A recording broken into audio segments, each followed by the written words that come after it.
Welcome back, everybody, one last time to Battle Factory's stream of the 2018 Charlotte VGC Regional Championships. Jason Krell, Tommy Coolene, Joe Brown here to kind of wrap the day up, give some perspective to what we just saw. And, we just saw Wolf Glick win his, his sixth or seventh? Sixth regional. Okay, seventh, I'm sure, just around the corner. But still not there with his World's Invite, but certainly much, much closer than he was before with that extra 200 CP. So just want to say before we get into the real sign-offs, I know, Tommy, you were casting that. Yep. Joe, what did you think of that finals? So I was really excited. Initially, I was going in seeing that, or hoping that Ashton would come away with the victory because of how close he got. Yeah. He still has not won a regional. Obviously, he is international and done great at Worlds, but he doesn't have that title, and he lost to Alvin in St. Louis in the finals. Yep. So I wanted to see if Ashton would break that not important curse of regional, because obviously he's done much better than that, but break that regional curse and get the victory. But Wolf is just so consistent. Like, I can't stress enough how he's never scared. He always knows what the best position is, and even when he's down, like even when he loses a game on best of three, like he still feels like he is in control even from a disadvantageous position. I would agree with that. Tommy, do you have any thoughts that you weren't able to kind of talk about while the game was going on? Oh, no, just echoing what I said in the game, that it's always great to see this matchup, since it's not just the regionals finals. They've done this twice now, both this tournament and the 2015 regional championships in Massachusetts. But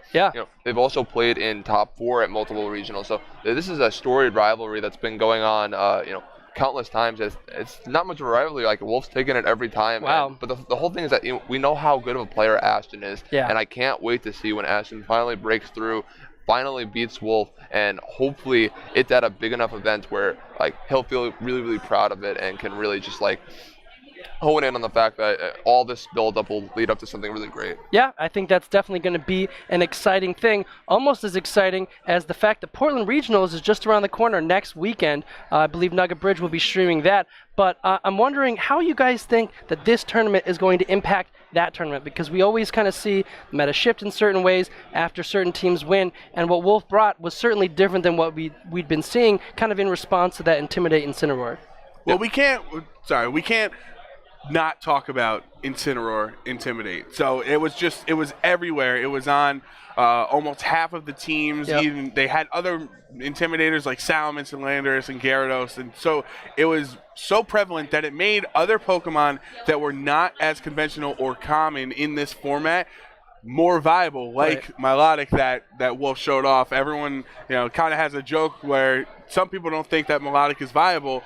Now, just because it wins one regional might not say that much, but considering Intimidate and Incineroar isn't going anywhere, I would assume that Milotic is definitely viable. Let's see if we have any more, Bisharp or contrary. Lurantis was the #1 seed, went 8-0 in Swiss yesterday. Didn't even show up in Top Cut, didn't have a chance. Right, so there was I think there's always a question with Landers, does this hurt the meta because you have to run Landorus, because if you're not, then you're just hurting yourself? Right. Or does it open it up for better options, better things that cover Landorus that wouldn't be viable if it wasn't there?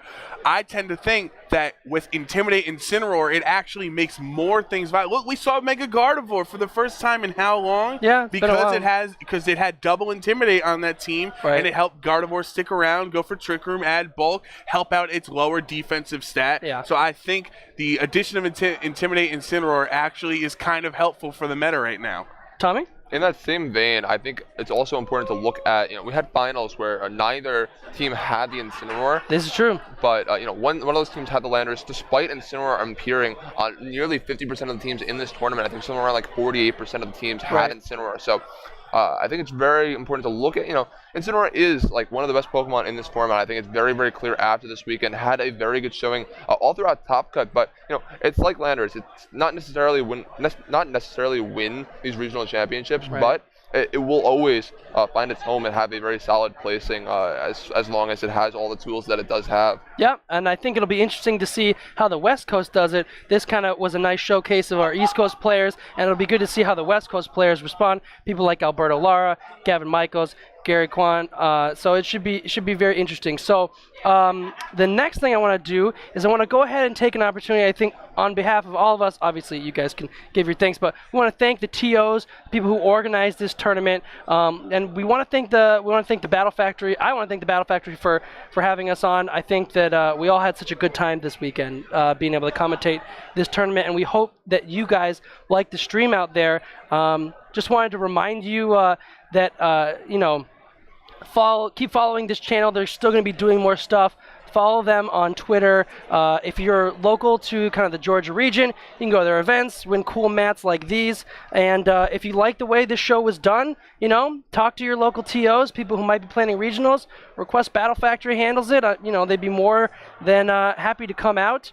And there is also, I've been told that there's kind of something in the works here that Battle Factory is planning that's pretty exciting, but not quite ready to reveal it yet. So keep your eyes peeled on Twitter for that information. And other than that, I just want to give you guys some final words. Should I just pull out a dictionary and just choose random words individually? I used to do that in high school, yeah. So that's perfect. I mean, you said everything that I could have said. It was a great event. I had a lot of fun. I'm happy. The venue, everyone's really, it seems like we all had a fun time. From what I heard, VGC ran incredibly smoothly on yesterday. It ended around 5 p.m., so that was very early. Let players and community go out throughout Charlotte and go to wherever events they wanted to for dinner and hang out at their hotel rooms. And that is some of the best part of the VGC community aspect for me. Is the regionals are great. Actually playing Pokemon is awesome, but the time you spend with your friends and the people who have such a common interest in your love for Pokemon is really the best part about coming to a regional experience. Tommy, any final words you want to send us off? Yeah, absolutely. These matches this weekend were phenomenal. I love the entire Top Cut, all the matches we saw on stream yesterday. So, thank you to Battle Factory and the TOs of this wonderful Charlotte Regional Championships. One of the strongest regionals that I've seen in a long time. Oh yeah, very very strong cut, and the matches were so good. Seeing how the field adjusted to this intimidating Incineroar was really interesting the entire weekend, and I really enjoyed being a part of it. With that in mind, I do want to say that we were given permission to post the usage stats for this tournament. Yeah, so, great. Shortly after, we will be able to reveal those and be keeping an eye out on the Battle Factory Twitter for that. But besides that, that is it from us, guys. Thank you very much. Yeah, thank you for watching. Well, I wanted to ask. We all love VGC. Do we have any interest in the trading card game? You know what?